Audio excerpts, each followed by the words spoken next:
and herb pita chips and roasted red pepper hummus. Oh my God. Oh, that sounds tasty, actually. It's amazing. I'm not a spokesperson, but I got regular old peanuts. Don't be surprised if I pop up with a plate of something in a little bit, though. Yeah, he usually that's becoming part of his signature is that he is eating because when you're in the cave you eat. So that's what he does. He said, "Hey, I ain't giving Mel no trouble because the last time I messed with him, he went hard on me and called me droopy." He did, I didn't love you though, brother. Yeah. I do love you. I was telling I had to change shirts, man. I got on here and Glenn had a sexy shirt with the buttons down and his nipples open and whatnot. I'm like, the producers, he should be like, get them buttons open. What you doing? Get out of here. you know what I'm saying? I done lost a few pounds. I done lost some of my COVID fluffiness. I was like, let me go put a shirt on or something. Show us some of the little Somalians standing up on your chest. Damn. I ain't got no Somalians, bro. I ain't got none of that. I ain't got nothing but some ink. You're silky smooth. Well, hey, you got it silky smooth, huh? Man. I get it. My grandfather was Cuban on one side. My great grandmother was Navajo. Hey, my old man was really light skinned, man. So when I was a little kid, he would drop me off at school and black kids would be confused because he was a red bone. He had freckles. And I think one of the little kids asked me what color my father was. I told him he was polka dot. Polka dot. Yeah. Hey, hey man, let's get some introductions going, man. I'm glad to meet you two brothers, JP and Kevin Whitaker. I'm gonna have y'all introduce yourselves, man, and tell us how you came to be on the show. Tell us a little bit about yourself, what you do, what you like. Make it brief because it goes fast with us. So I'm gonna start with JP and then have Kevin follow him. So JP, for the people that are watching, man, tell us about yourself and how you came to the show. That much. How what? How you came to the show? How you ended up being on the show today? Oh, okay. Yeah. First of all, I'm glad to be on the show. Mel reached out to me. I've known Mel for a number of years. And a little bit about me, military brat, born in Fairbanks, Alaska. Grew up in Minnesota, go Prince. First concert was Prince, Purple Rain Tour, 1984. And grew up in Germany, Sprechen Sie ein bisschen Deutsch. And worked for a software company and got in the nonprofit shortly thereafter because I just saw stuff in Chicago I'd never seen before and felt like this wasn't right. And felt like, I had something to bring to the table. And so I've been in nonprofit ever since. And now I'm the CEO and founder of 1921 Co-working, Black-owned co-working and incubator space in Roseland. Excuse me. Looking to open. We were going to open this summer. About a 12,000 square foot building, and we'll be the one place tech hub for Black entrepreneurs and women entrepreneurs to get mentored, trained, funded, and launched, and to create thousands of jobs. Same way 1871 is doing in the merchandise mart. We're going to emulate that, and we're going to do virtual incubation, meaning we can incubate companies anywhere in the world. So we're really going after the African diaspora to really launch companies in Ghana, really launch companies in Haiti, and things like that through virtual incubation and training. So I'm excited to be here. Thank you to Mel. I really appreciate it. Mel's a good brother. He's a good man. He's a good father, and he's someone definitely to emulate. So and I've known Glenn. Didn't even know about Glenn on this. I known Glenn, man, for whatever we said, 2007 or 2008. So when Mel said, I was like, I do know Glenn, yeah, So that's why I'm here. And JP is your initials. I'm assuming you prefer JP. Yeah, everybody calls me JP. Yeah. Okay. But my name is James Parker. Okay, I was gonna say what it stands for in case we need to speak on your behalf ever. We need to know. Right. Government name. They'll know who it is. Government name. JP. Jurisprudence. Jurisprudence. Kevin Whitaker.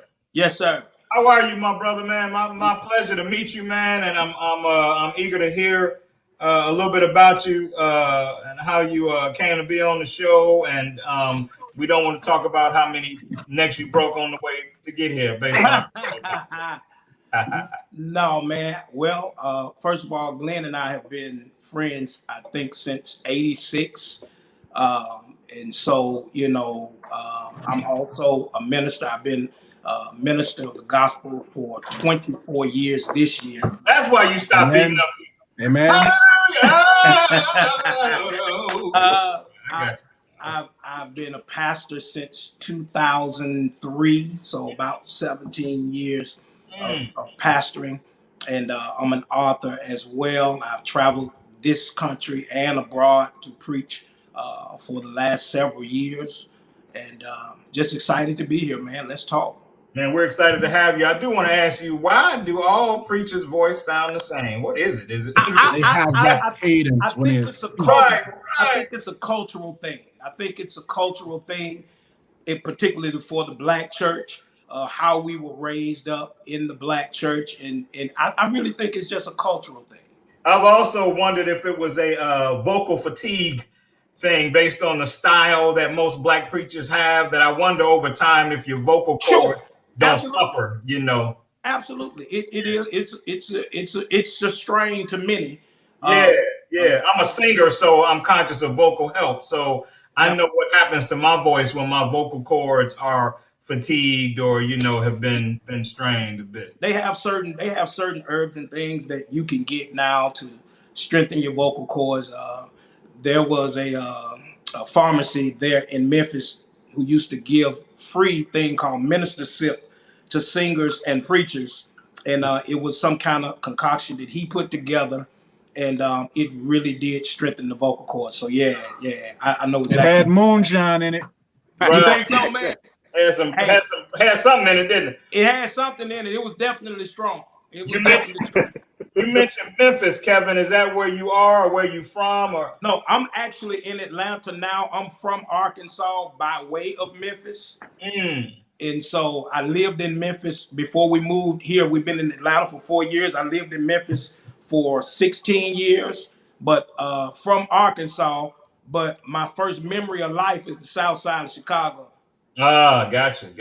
That's a good memory, baby. That's my first memory too. Yeah, first memory of life. That's where I started school. That was the first time I went to school, kindergarten, all that. South Side of Chicago. JP mentioned Rose, and I'm like, okay, I'm 10 Trey all day. I grew up on 101st Street, so I went to Corliss High School. So Rose I was on 60. I was on 69th and Merrill, something like that. Okay. South Shore. Glenn and Mel, let's get it. I mean, the people know who we are, but real briefly, for those who may be watching for the first time, I saw you put that hat on the back of your chair too, Glenn. I peeped that.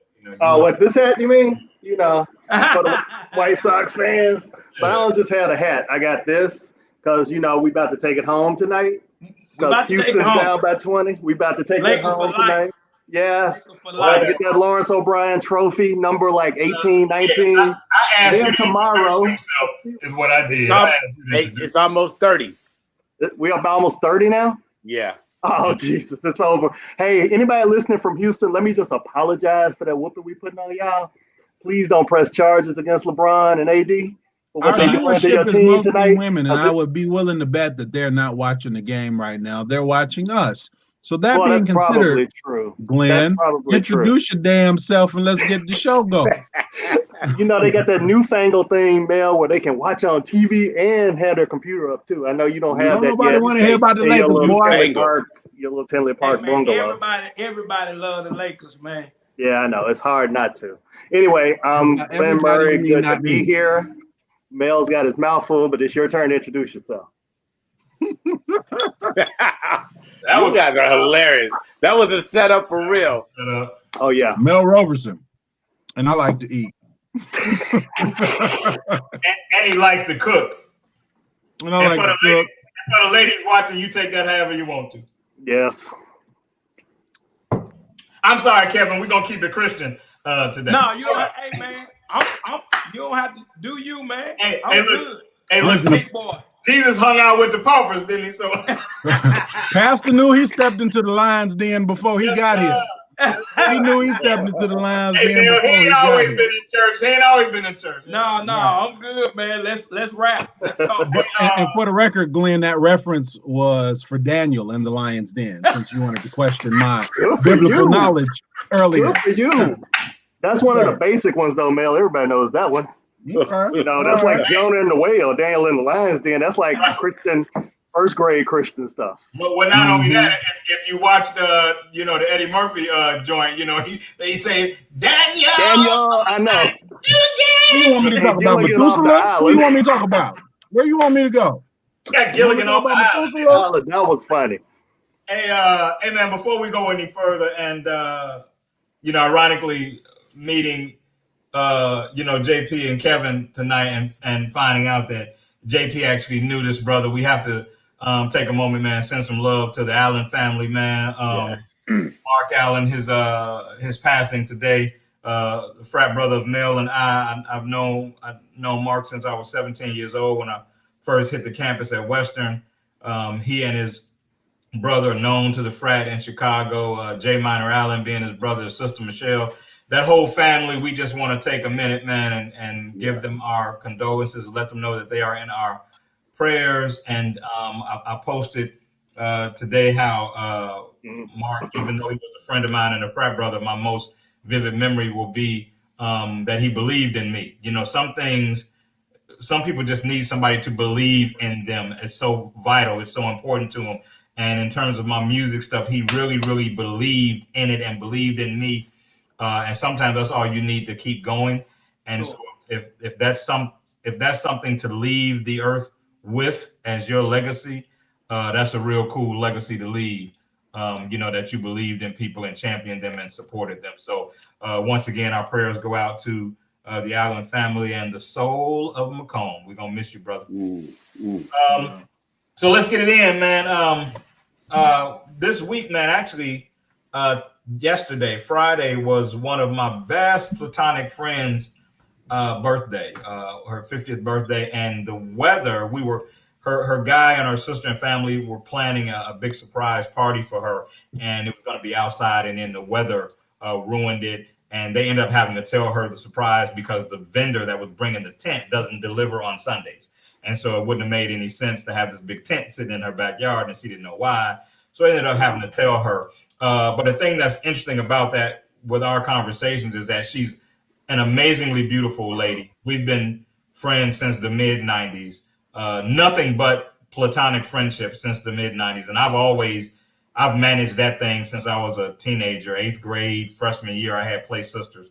But let's talk about that, man. So many people think that you can't manage platonic friendships. And then we're going to get into what that leads to.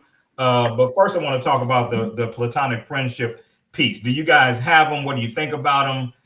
Some of my opinions, I'm going to keep to myself until y'all speak because they can be a little bit strong on this one. But JP, you laughing, so I'm going to throw you in. I'm going to throw you in the five first. Talk to me. Yeah, no, I totally agree with that. I believe that. I think I shared in the text message with the group that one of my best friends was a female. She was actually in my wedding. Yeah. She was one of the bridesmaids in my wedding. Yeah. And I was one of the groomsmen in her wedding. Yeah. And so what was crazy though was at the what do you call that? The rehearsal dinner. Yeah. Her mother, who was dealing with a little mental illness at the time, had where you going? Yeah. So, Karn and I were great friends, and literally she stood down. Her husband, I've known David for years, but his whole family's there. All his boys are there, like the groomsmen. And the mother says, I'm just excited for Karn to be marrying David, but I swear I thought you and James were going to get married. I'm not lying. I'm not making this up. In the presence of the Lord and Kevin Whitaker, Pastor, I am not making this up. And so clearly all his boys were like, right. They want to talk to you outside now. Right. Who is this dude at your wedding? That was very uncomfortable because Karn and I were like this. Right. But it's definitely, there, and so, and my wife knew her as well. So it wasn't like but my wife knew that Karn and I were friends before we met. Right. You know what I mean? Like we had been friends for years, you know what I mean? And so, and we were just that friends. I mean, she was literally like my sister. She's a couple months older than me, so she would always call me her big sister. You know what I mean? But it was just that way. So I totally believe that. Kevin, talk to me. What do you think about that? Yeah, I absolutely believe that you can have friends without crossing the line. You have to have a level of maturity and respect for yourself in order to do that. Everybody can't do it. And that's just the truth. Everyone can't do it. He said smash this. Yeah, she did say smash. Well, so we're gonna get to that, Robin. You hold on. but I do believe that there has to be some boundaries set, just because you don't want human nature has to be managed differently. Kevin, absolutely, always absolutely, it has to be managed, but it's definitely doable. Absolutely, Glenn, Mel, what do you all think before I speak my little piece on it? Can you talk, Mel? Go ahead. I think this is amazing. No, seriously. So I do have some friends. One of my very best friends in the entire world is a young lady by the name of Lanisha Mills. She's a dentist. She lives in Atlanta, originally from Chicago. She's an AKA.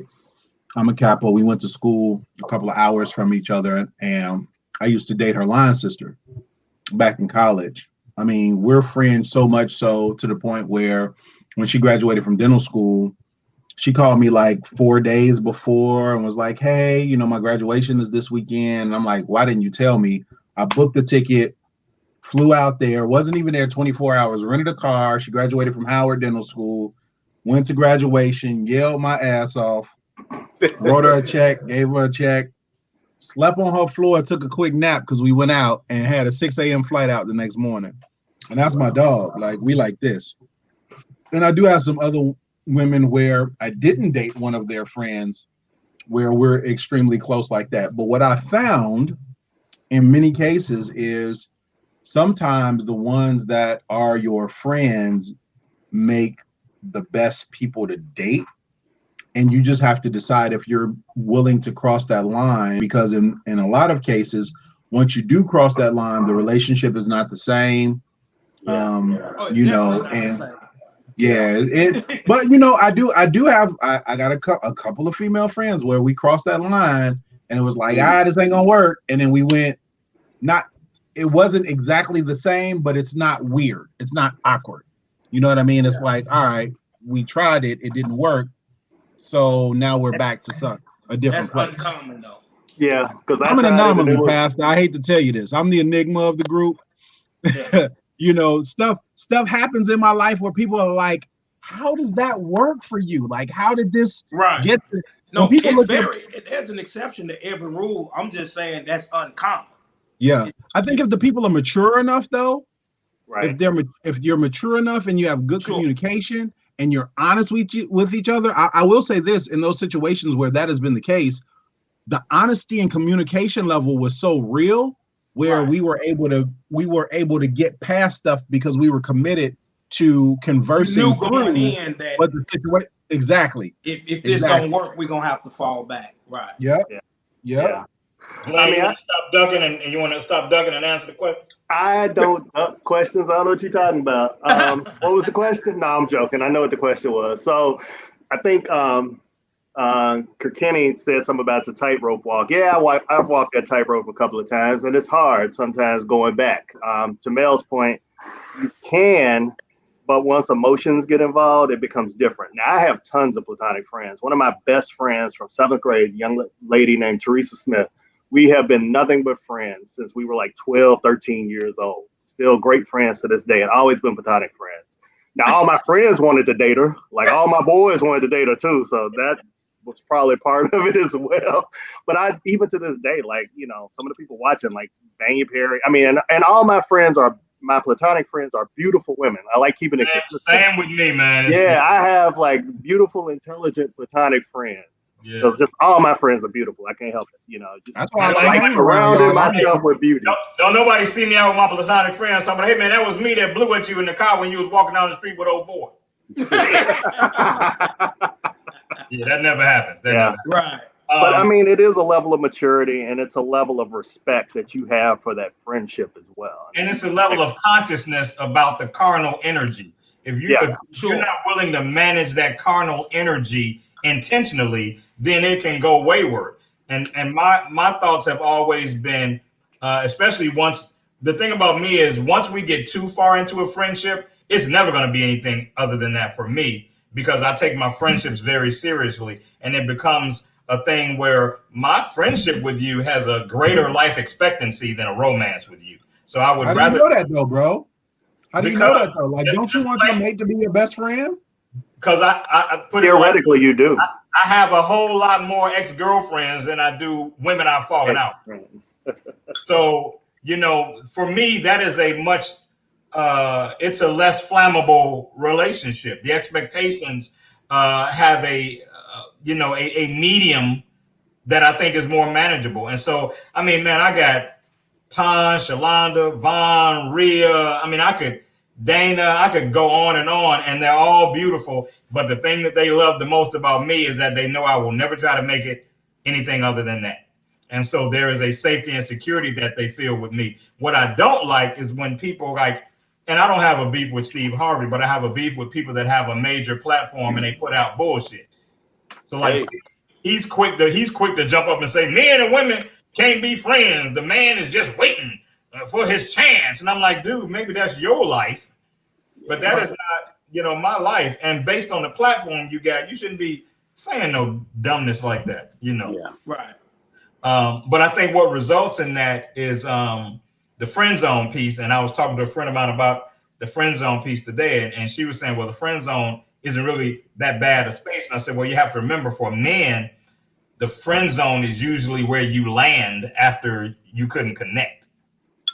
The friend zone, like put it like this. I don't feel I'm in the friend zone with any of the names I mentioned, because we are just friends that met and vibe.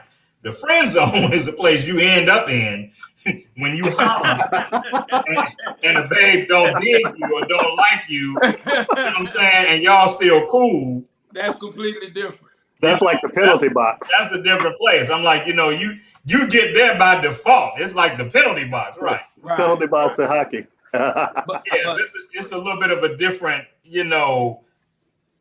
occupying that space is a little bit different. The friend zone is a little bit different. I've been put in the friend zone.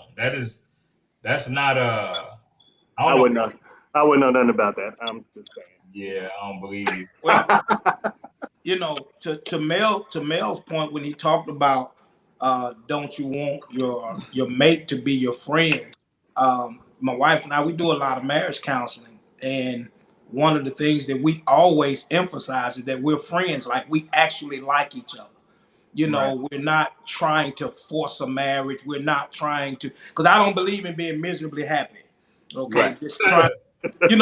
I don't believe in that. And what that means is I don't believe in walking around smiling all day, and trying to put up a front for people. You mixing up her poison every night, trying to figure out how to get it in her. You know what I mean? Like I don't believe in that. And so we're actually like friends for real. Right. Yeah. And here's why I think that's important. Yeah. Because we share things with our friends that we don't share with anyone. And if you're in a relationship, if you think about Glenn and I have been friends, since the 80s. We've talked about things over the years that we would probably never talk to just a regular person about. Right. You know what I mean? Right. Or just, even there are levels to friendship. Yeah. There are levels to friendship. And so, being friends, sometimes that can, develop into something. But as he said, you have to be so mature and be open in the beginning. Like, hey, if this doesn't work, let's not end our friendship. Let's fall back and let's. Mm-hmm. Somebody asked on my thread, on my shared thread on my page. I think they were talking to Mel actually, but they said, "Would you smash one of your friends?" And for me, the answer is no. You know, Right. not any of my close friends. Now, if there was some energy saying that we should do something different, we can have that conversation, you know, and see where we both are and talk about whether or not we think we want to take that risk and discuss everything that would be, you know, at risk if we were to turn that corner. But no matter how attractive they are and nothing like that, from a knee-jerk standpoint, yeah, from a knee-jerk standpoint, just for the sake of sport, yeah, no. No. However, personally, my preference is to get to know somebody and have a friendship with them and be cool with them and figure out the dating thing, as opposed to let's just look at this from let's get to know each other for the sake of a relationship, and then I find out that we lack compatibility, we lack common interests. You know, people say the opposites attract, opposites collide. I want somebody that like the shit that I like. You know what I'm saying? To a certain degree or extent. You know what I'm saying? Like, along the lines of what Kevin was saying, though, is that when that's your mindset about marriage and your relationship, that gives you a better opportunity to consciously cultivate that friendship, because you already know that you are in this for the duration. That's the decision that you made. So it gives you a chance to say, hey, we in this car, we might as well make this ride the most comfortable it can be. Right. But a big part of that, though, is going into a relationship being your authentic self. Absolutely. Because eventually it's going to come out one way or another, the real you, what you like, what you don't like, what you care about, what you don't care about. So if you start out on the right foot, wherever that relationship is going to go, you know it's going to go down the right path. And it may mean that you break up because you don't have something in common or something happens, but at least that person will respect you for being your authentic self. I think I have really good friends that I dated that we're now friends. Yeah. And because I tried to be as much of my authentic self as I could during the relationship, so that there's the level of respect after the relationship is ended. But we still have that friendship. Go on, JP. I know a minister once told me, he said, if you're dating and you break up and you're still friends, it was still a successful relationship. Absolutely. You know what I mean? Because and that's what my wife and I, we've been married 23 years, and we met, dated, got engaged, and married in 8 months. You know, we dated. I knew she was the one. I've dated other women. I was like, I knew after 3 months, this ain't gonna work. You know what I mean? Yeah. But I knew right away after a couple dates, I was like, wow, this is it. You know, and I remember I told my mom and dad, I thought they were going to freak out. Come to find out, they met, dated, got married in 6 months, and they've been married 54 years. You know what I mean? So I was like, yeah, you know, so it's just. Here's what I think happens, man, and I think that men are probably more guilty of it than women, but I think that when we feel that attraction to the opposite sex, the human frailty of us automatically categorizes it in a romantic place.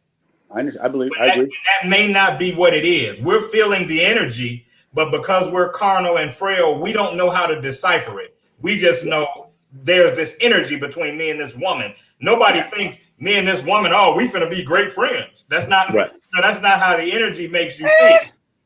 You know, and so I'm talking about when people misinterpret the dating piece. You know, right.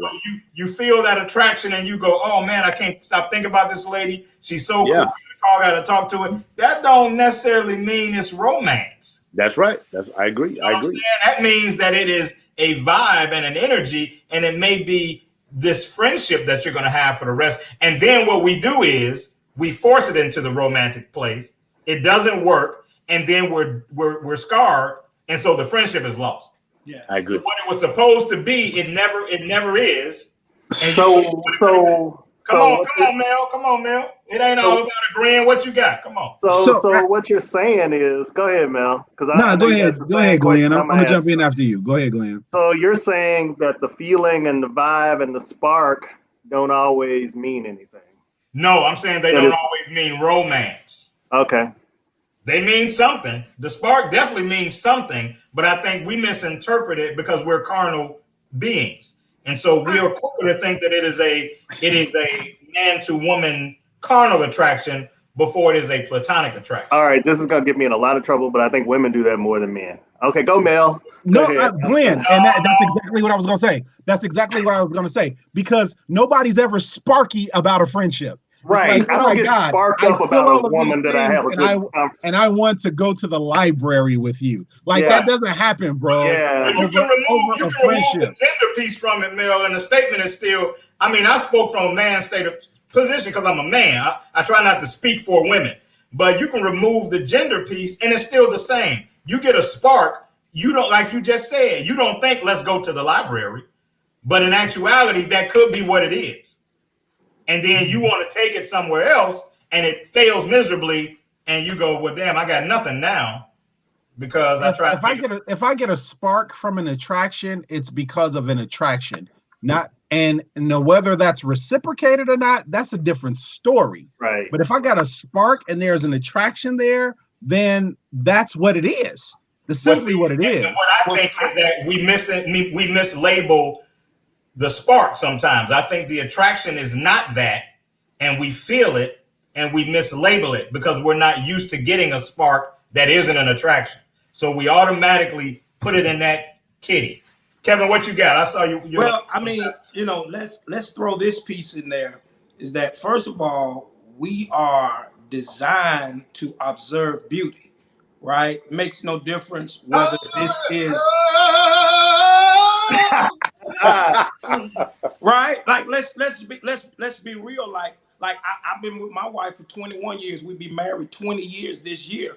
Not only is it not I recognize beauty. I could tell my wife, man, she's beautiful.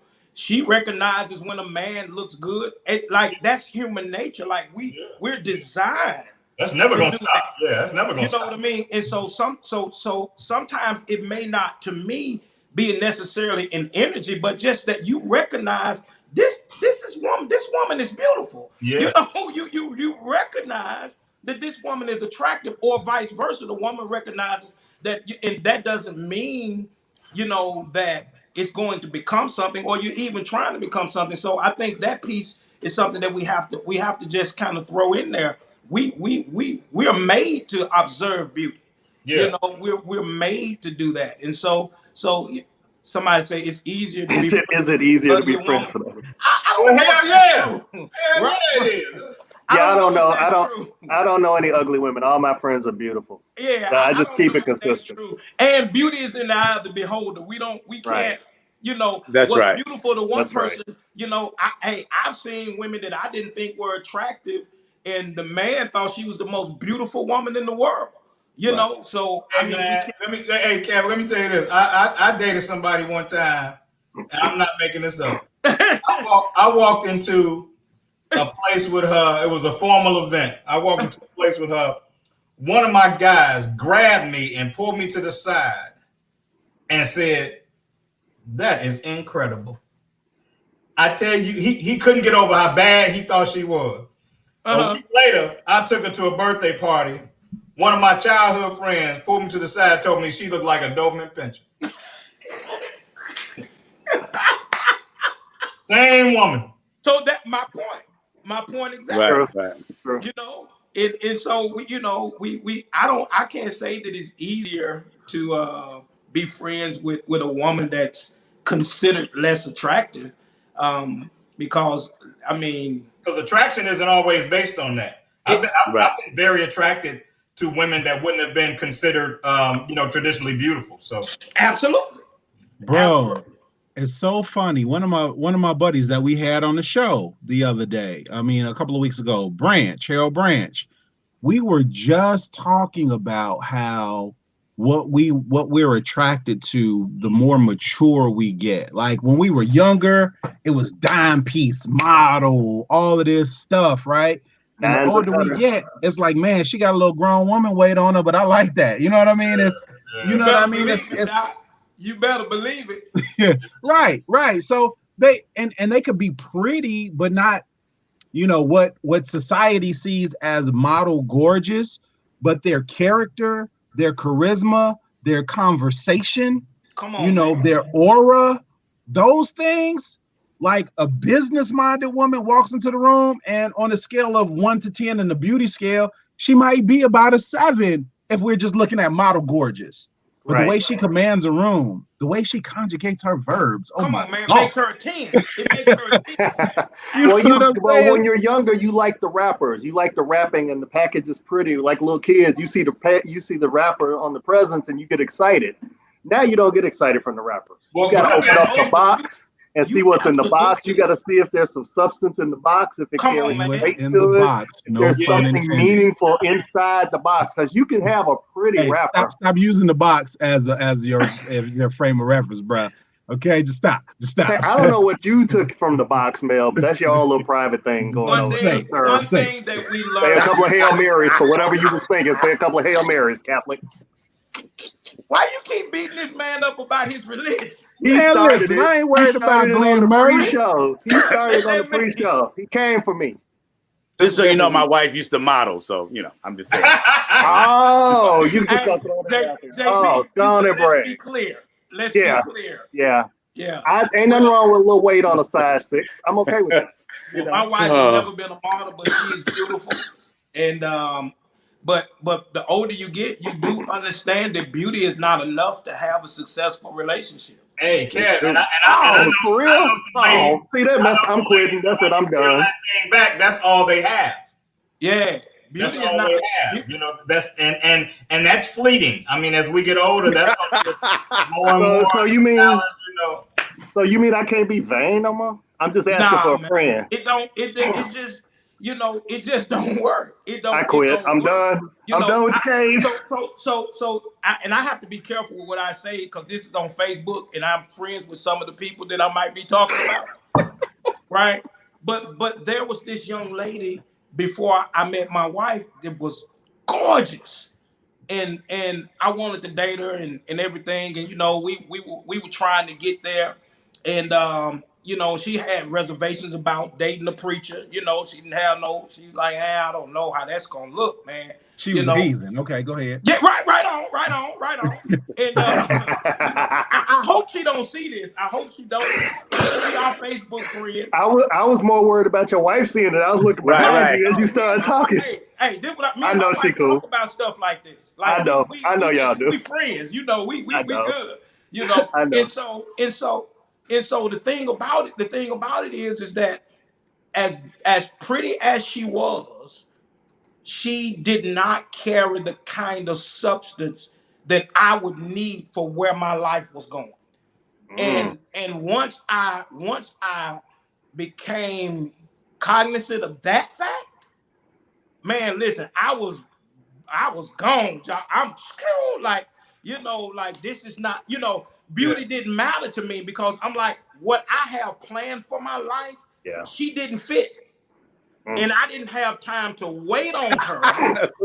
Somebody said she was an empty box. That's our producers. Our producers like to post little things to get us started. That's our producers. But when I met my wife, I'm just being honest. Like I was like, she was the prettiest girl in the room. I'm like, man, and in 2 weeks I told her I was gonna marry her, right? Just conversating on the phone, we just having conversations. And I said, I'm gonna marry you. She was like, man, we don't even really know each other. I said, yeah, but as soon as that restraining order lifted, you went and bought her that. Come on, man. As soon as they lifted that restraining order, I took her to Applebee's and the rest is history. All right. Hey man, let's switch gears because y'all know we can talk about the relationship thing all hour with me, man. We're gonna come back to some relationship somethings, y'all. So don't leave. Yeah, stay tuned in. We're gonna circle back. We're gonna talk about boxes some more. We're gonna talk about boxes and when you open boxes, what you find. I got a feeling. I got a feeling. I feel it in my shadow. Hey man, who watched the game, man, Thursday night? Yeah. A little bit of it. A little bit. So here's my question, man. Me and my nephew were talking about it. Now, My nephew said they were booing during the unity moment. Oh yeah, the Kansas City game. Yeah. Yeah, the football game. Yeah. Yeah. So they were booing, and I, maybe there was a part of me that just didn't want to believe that. No, sir, that's accurate. But that's accurate. It was not during. It was not during the national anthem. It was during the unity moment. So here's what somebody explained on Twitter supposedly happened. And I'm not saying it's the delay. No, not even the delay. So Houston, the team didn't come out of the locker room for the national anthem. They decided to stay in for the national anthem. Right. So you're at a football game. The opposing team comes out. The first time you see them, what's the first thing the crowd does? They boo. So he said, according to this, is on Twitter or something, so I don't take it for what it's worth. But he was like, they weren't booing them doing the unity. They were booing because it was the Houston Texans, and they were in Kansas City. So they were booing the opposing team because they just came out of the tunnel. So that's what he said. And he said it made it look like, because the first thing they did was go up and do the unity thing. So it made it look like that they were booing them doing the unity thing. He said they were booing because of, it's the team. The enemy has come out. So let's like to see a rebroadcast because I thought there was enough time. There's enough time to get from the tunnel to the lineup, bro. And they didn't shut up during the lineup. Yeah. Right, I know. They kept booing. And that was the thing. And somebody said, well, how do you explain the continued boos throughout them standing? He didn't respond to that, of course. And then they clapped when the unity moment was over. Really? Applause. So, yeah, see, I missed all of that, but you was watching the Lakers? Actually, I was, yeah. All I know is the Texans and the Chiefs have minority quarterbacks that could have been in Chicago. Yeah, I know they did. Both of them. Yeah, yep. Well, them boys would have come here and been wasted, though. Because I said the same thing. I because our offense sucks. Yeah, I believe that they were willing to tweak and tailor their offenses around those guys' ability. They would have tried to force them into the Bears system and wasted their whole talent. You know what I'm saying? That's just my belief. I think they would have come here, man, and they wouldn't have had the years that they've had, with their team. Yeah. And I also think, man, that we have to keep in mind that Mitch, they gambled on Mitch and they drafted him too high. And so it's unrealistic to even think that he could do what those two cats have done because he came in the league 2-3 years behind them. They drafted him high, but in terms of exposure and experience, he was way behind them cats, man. So there's no way he was going to do what those cats, He had one good year in college, and they drafted him based off of that. Yeah, that's not enough, man. So now is about the time when we should start seeing some good stuff from him. If we don't see a different him this season, then I think it's safe to say he was just a bust. But he was behind those dudes, and it's unfortunate for him that they drafted him high and put him in a situation where he was going to be compared to Deshaun Watson and Patrick Mahomes when he was not on their level at all, Right. So we should have got them. I still basically I was like saying all of that means we should have drafted. So who believes race played a part in that decision? Oh, I do. They haven't had a black quarterback. They passed up on Cam. They didn't want to talk to Cam Newton. The last black quarterback I think they had, I want to say Cordell Stewart. And what happened? Wasn't Blake after Cordell? Was Blake after Cordell? Yeah, but he wasn't really a quarterback. But the thing is, wasn't Cordell traded here? He didn't get drafted to the Bears. They got him. They took him. But what they didn't do. But he played for the Bears though. I mean, that's what I'm saying. They took him. They didn't have to play him. They could have been like, no, we don't want it. He started. Yeah. But what they did was they didn't play to his strengths. They told Cordell, here's how you gonna play, and Cordell sucked. They put you in a system, and if your strengths don't match that system, you're wasting talent. And that's why I'm glad they didn't bring those cats here, because you look at what Mahomes does, man, when the play breaks down. You know what I'm saying? Like his natural ability is something that they wouldn't have known how to manage, man, and he would have, would have just been a waste, man. Yeah. But I'm hoping, man, something good happens for that dude. I think he got a hard lesson about the media, man. The media beat his ass so bad that second year. They grew him up. They were all friendly to him the first year when they thought he played halfway Well, that second year, they beat that boy up so bad, he didn't even want to talk to the media. But I think he learned a valuable lesson. They love you when you up and they hate you when you down. So you can't really pay them no attention. So but they didn't help his confidence in it. They brought a Super Bowl winning quarterback in to back him up this year, Nick Foles. That doesn't help you. That doesn't help your confidence at all. He just won a Super Bowl 2 years ago. You got to put in the work to keep your job, though. You know what I'm saying? No, that's true. That you need to be pushed. You need to be pushed. That's true. That's why I got backups for UML. That's why I got backups for UML. Y'all don't know it. But next week, we auditioning people to take our place because I need some production out of the two of y'all. I want comparison. I'll tell you that. You heard what Mel said, didn't you, Glenn? They pale in comparison. They pale in comparison. Oh, okay. All right. like me and my uncle in Tennessee, my Uncle Horton said, I may not be good looking, but I look good. I'm bringing in, I'm like the coach. I'm letting y'all know I'm bringing in a couple of younger players. Y'all are getting up in years. We need to change the direction of the team, so. That all sounds great, and Mike is still a GOAT. I think y'all still got a few good years left on you, but we're gonna see. Don't do what they usually do. Let somebody else make us an offer, and we go somewhere else and become a soldier. Oh, we gonna be free agents now. Okay, all right, we're gonna play that game. All right. They're gonna say, boy, they always leave Indy and go get the championship. You see that? That's funny. All right, y'all gonna lead the dynasty. Okay, y'all gonna lead the dynasty and see what happens to you. All right. Hey man, let's talk a little bit about well, no, you know what? I'm gonna make an executive decision since we have the pastor in with us. One of the things we talk about was women and their perception of or their theory about the one sent by God. Told y'all we was gonna get back on relationships, y'all. I told y'all, didn't I say that? For those of you viewing at home, didn't I say that? Okay, you did say that, man. Go ahead. So I'm sure you probably do a lot of marriage counseling, Kev, and that kind of stuff. And he counsels me. He counsels me too. I need it really bad sometimes. So yeah, alcohol and wine counseling don't count. Don't count. But do you see a lot of that, man? Where ladies, and this is the way the question was posed to me, so that's the only reason I'm singling ladies out with it. But where ladies are telling you, Pastor, I think this one was sent by God, or even just that mentality, sent by God. I think they sent by God if you convince yourself they sent by God. You know what I'm saying? This is I'm gonna let Kevin answer, but this is an actual real conversation that me and him had a few years ago in Atlanta. Yeah. I mean, when let's be clear, like there is a reality to someone being sent by God to be a part of your life. Sometimes in church, what I've seen is when a woman gets a certain age, she becomes desperate, and every man that's single, she believes that's her husband. I've seen that many times.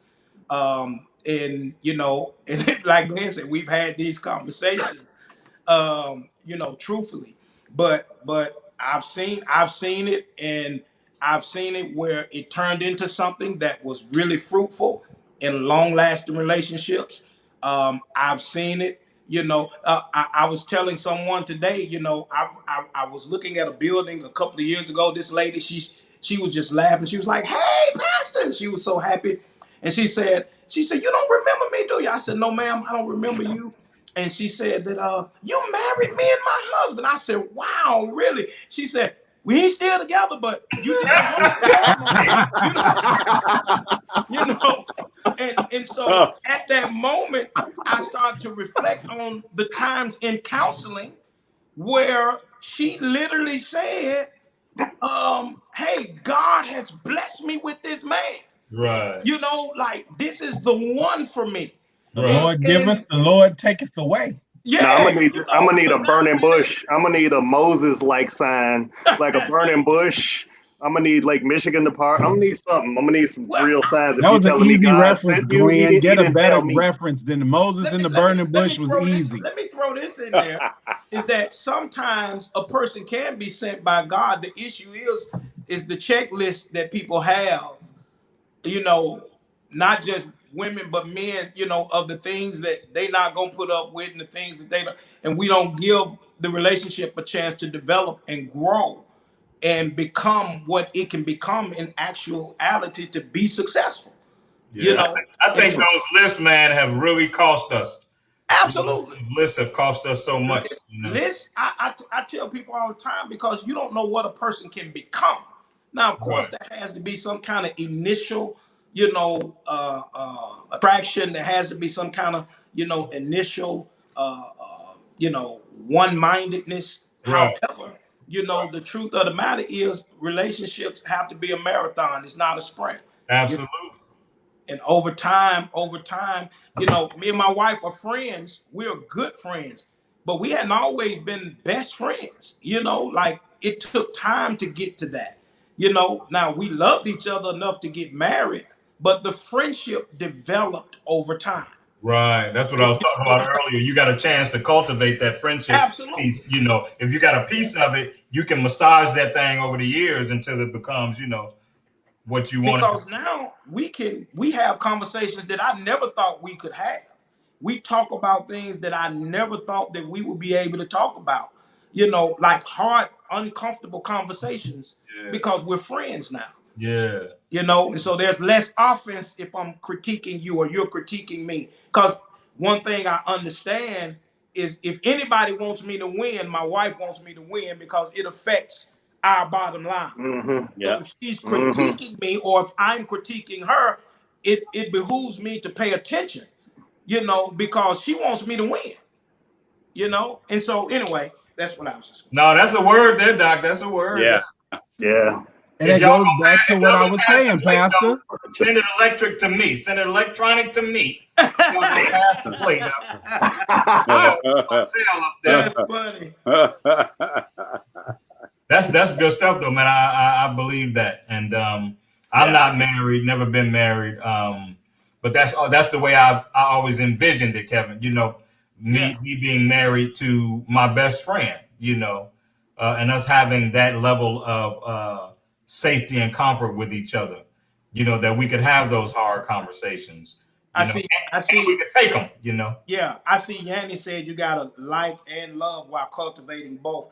And I absolutely agree with her, but the truth of the matter is, coming into a relationship, you don't really look at it that way. Right. You know what I mean? So that's why I said it took time. And once we got to that place where we understood that friendship was important, then that's what we really started working on, like having tough conversations without being offended.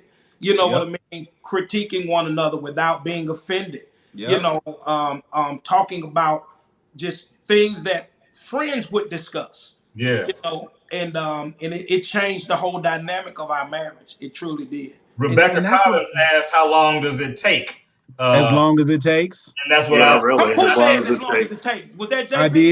I did. Man, I said that. Man, listen, that is the answer. Yeah, it is. Yeah. Everybody is not the same.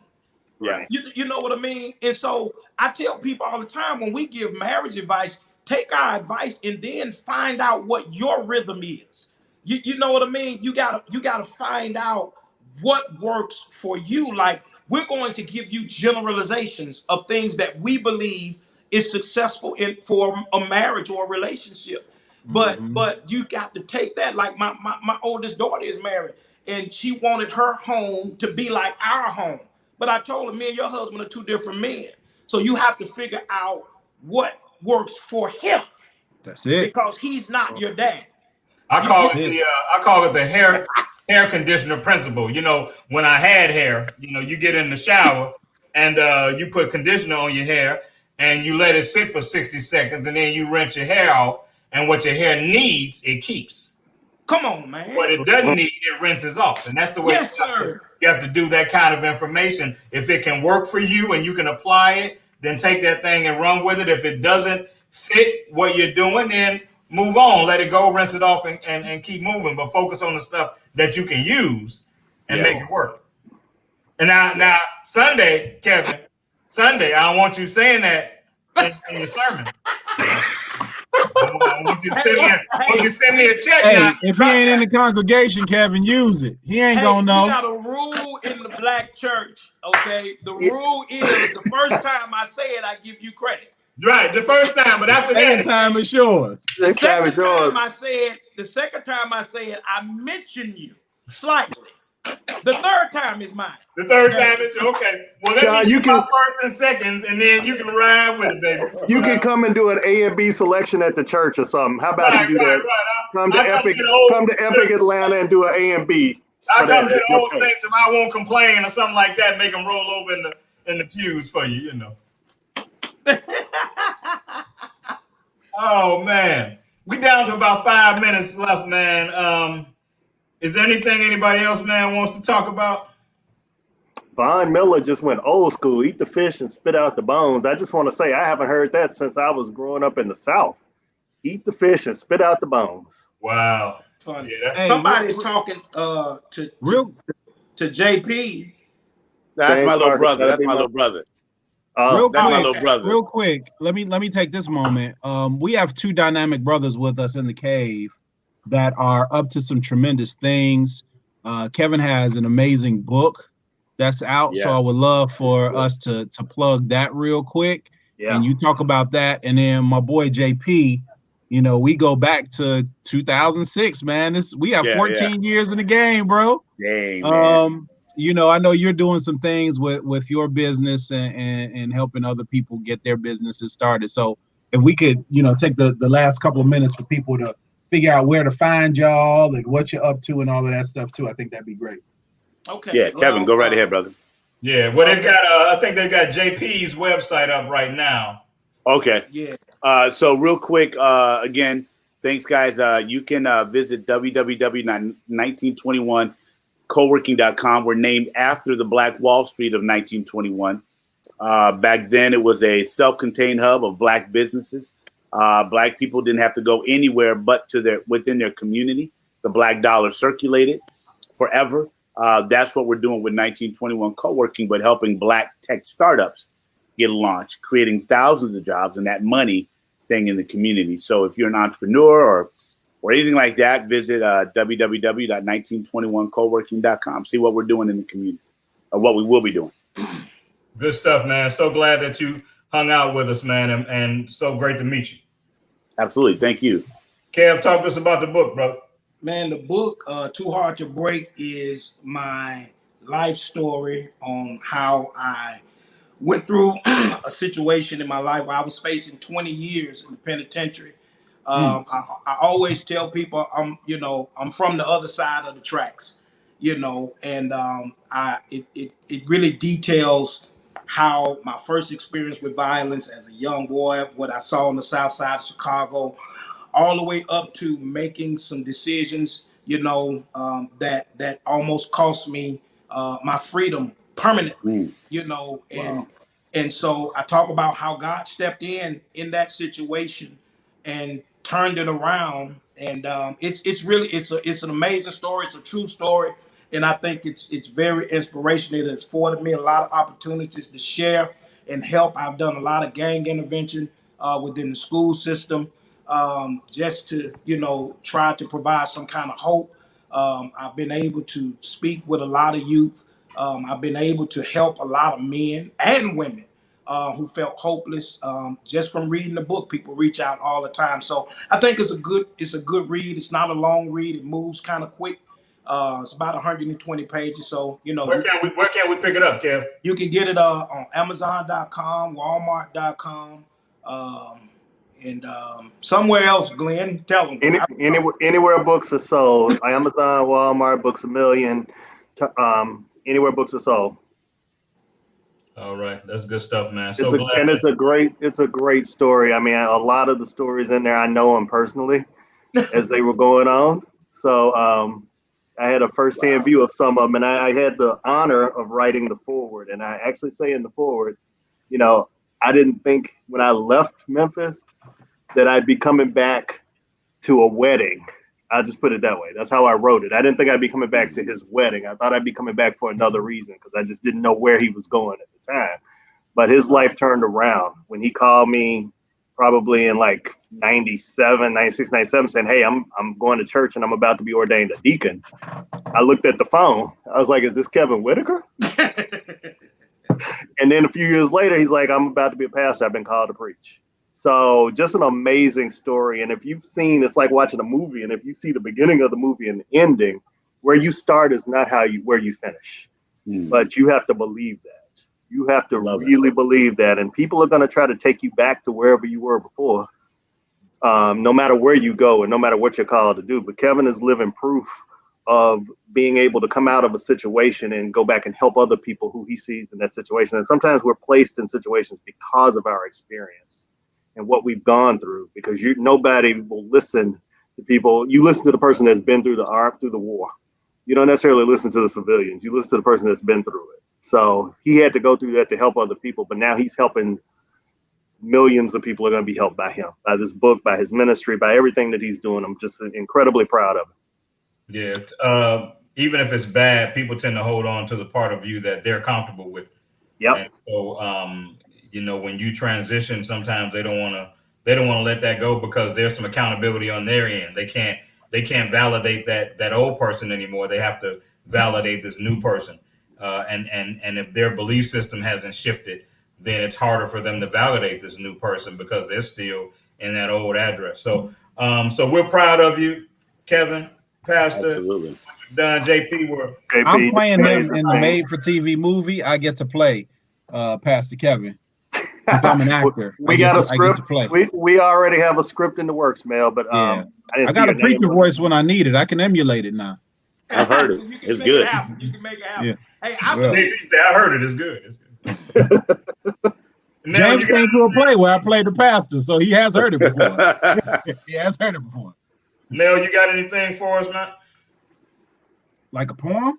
No, just in general. I was about to say, Keisha ain't asked for no poem tonight. No, just in general, Yeah, man. So life is an amazing adventure, and it's like a roller coaster, right? And we have to learn to enjoy the butterflies. Like we have to learn to enjoy the drops, enjoy those moments that challenge our character, because the true mark of a man or a woman is not where they stand in times of comfort and convenience, but where they stand in times of challenge and controversy. By the way, that's from Dr. King. I didn't make that up. But at the end of the day, what it's really about, because I know some people are still dealing with this whole COVID-19 thing, pandemic, trying to figure out finances, all of this stuff. All of it is part of your story, right? All of it is part of whatever it is that is helping design who you are, right? We can't get anywhere. There has to be that balance. There has to be the negative and the positive. And so I'm just very grateful for this evening and having JP and Kev join us and having you all there. Our producers just told me to plug. Is that what? I saw the note from production. So a couple of things, the man cave I love because a couple of reasons. I get to hang out with brothers and just talk and be free. I've lost 10 people. Well, actually more than that now, since we want to talk about Brother Allen. And then my boy Pig got shot the other day, got killed the other day. So, since March 15th, I've actually lost 12 people now. And so it's the cave has allowed me. I remember at one point in time, going through therapy and all of this stuff, Glenn is like, man, if you need to take a break from the cave, we understand you're going through a lot, trying to finish school, just all this stuff. And I'm like, man, I actually need this. Like, this is it. This is the time where I get to just be Mel. I'm not Mr. Roberson. I'm not Mel Roberson, MBA. I'm not the professional development speaker and all of the other things that I do. But production just asked me to plug my new venture. I have 2 new companies that I've launched since the pandemic. One is called the Ultimate Coaching Exchange. You can actually go to ultimatecoachingexchange.com. That's a personal development and accountability company where we specialize in giving people exactly what they need to have those light bulb moments and see what's going on with their lives and get to the next level. But the other thing that I'm part of is something called the Quad Coaches, which is a separate company as well. And this is specifically for entrepreneurs. As a matter of fact, we're talking about having a partnership with James in 1921, where we teach entrepreneurial classes for small to mid-sized businesses. As a matter of fact, we help small to mid-sized businesses powerfully shift their mindset, master their money, and leverage their teams and stand out in the marketplace. That's exactly what we do.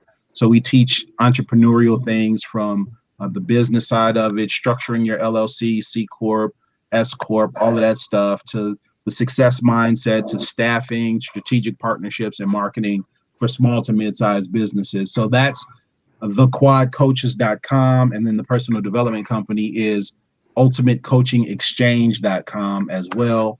And I didn't say much about myself in the introduction besides the fact that I like food, but I'm a serial entrepreneur, businessman, award-winning poet, 5-time best-selling author, and an actor as well. So, you know, since I'm an actor, I'm still gonna play Pastor Kev in this made-for-TV movie that we're gonna get on the OWN network. All right, man. I enjoyed you guys, man. As always, I'm grateful and honored, man, to sit in the seat as the host, moderator, week 14 or 15. It's been a great ride, man, and I hope to continue doing it. JP, thank you for being here. Pastor Kev, thank you for being here. And everybody watching, we appreciate you tuning in, hanging out with us. Until next Saturday, it's been The Cave. Camped out at home for COVID? Join us, Indie TV, where you will see the talk shows, movies, drama, action, and comedy. Be the first and see it first. Sign up now for free at Indie TV.